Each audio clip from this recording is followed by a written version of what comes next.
मन एक मंदिर है कि मंदिर की तुम मूरत हो। मन एक मंदिर है मंदिर की तुम मूरत हो। अरे भक्ति तुम्हारे दर्शन को आए मैया और तुम बहुत खूबसूरत हो। और चाहेगी कहना है पिंडरे गौरी लगा आमर कंठ के मेला लगा। पिंडरे गौरी लगा आमर कंठ के मेला लगा। बोला बिठा के गाड़ी चढ़ा के पहले वाली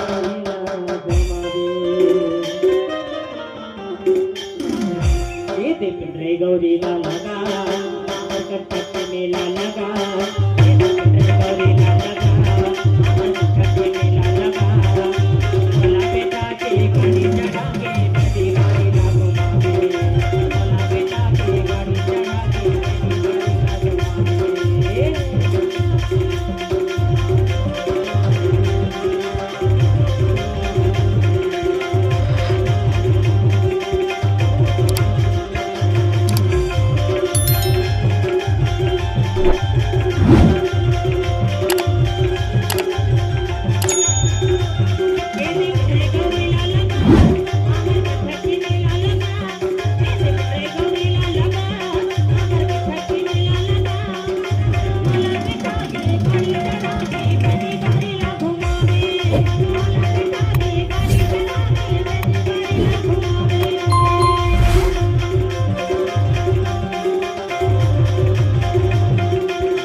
हरियर सबला माला दिखाए।